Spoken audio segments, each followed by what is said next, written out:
Mais d'abord, comme tous les lundis, Philippe Val est avec nous sur Europe 1. Bonjour Philippe.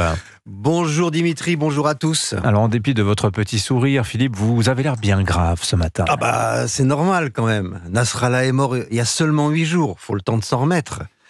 On avait beau ne pas être d'accord sur tout, c'était un type bien si j'en crois Le Monde. Notre journal de référence a fait une élogieuse nécrologie à laquelle je me permettrai de rajouter modestement quelques détails, histoire de remettre la mosquée au milieu du village. Le Monde nous apprend, je cite, qu'un lien affectif se crée entre Hassan Nasrallah et le public lorsque son fils Hadi, âgé de 18 ans, est tué en mission. Alors ce jour-là, je ne devais pas être dans le public car je n'ai senti aucun lien affectif. Mais enfin, poursuivons. Impassible face au, je cite, martyr de l'aîné de ses 4 enfants, il se construit l'image d'un chef prêt à sacrifier ses propres enfants pour la résistance.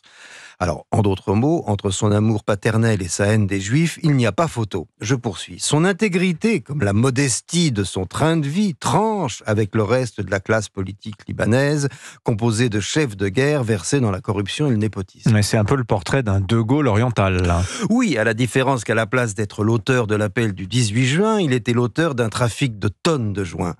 Le saviez-vous ? Le Hezbollah, que la plupart des commentateurs répugnent à désigner comme mouvement terroriste, assure 20% du trafic de cocaïne dans le monde. Le Hezbollah est solidement implanté au Venezuela, l'Iran étant un allié fidèle de Nicolás Maduro, le modèle de Mélenchon. Alors Mélenchon, homme politique français, ancien ministre, ancien député, ancien sénateur, qui appelle à agiter partout des drapeaux palestiniens le 8 octobre pour fêter le pogrom antisémite du 7 octobre.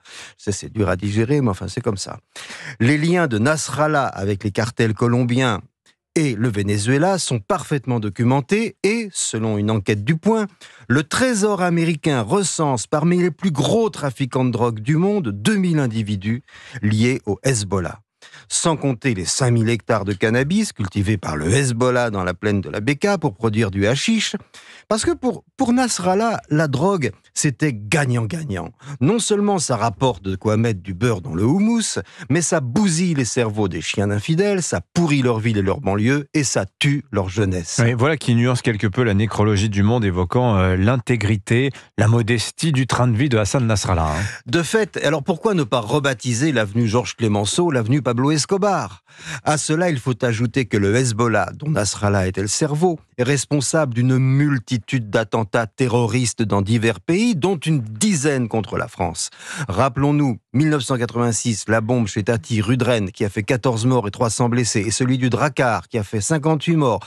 Ajoutons à cela que le Hezbollah est une émanation des gardiens de la révolution islamique, qui emprisonnent et assassinent les femmes iraniennes, et qui font la course à l'arme nucléaire pour rayer Israël de la carte. Pourtant, à lire le journal Le Monde, c'est Israël qui est en train de mettre le feu au Moyen-Orient.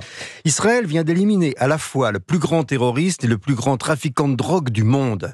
Imaginons qu'à la place des Ardennes, il y ait un État islamiste qui tire des roquettes sur la Picardie. Que penserait-on de ceux qui viendraient nous faire la leçon en nous disant de ne pas répliquer pour éviter d'embraser la région ? Et que penser du refus d'Emmanuel Macron de livrer des armes à Israël ? Eh bien, moi j'en pense que c'est sans aucun doute à usage interne, dicté par la trouille de nos islamistes alliés à nos antisémites de gauche, que c'est pour leur faire plaisir à la veille de la commémoration du 7 octobre et que cette lâcheté ajoute à la guerre au Moyen-Orient le déshonneur de la France. Signature Europe 1, Philippe Val. Merci beaucoup Philippe, votre chronique à retrouver sur europe1.fr et dans votre appli Europe 1.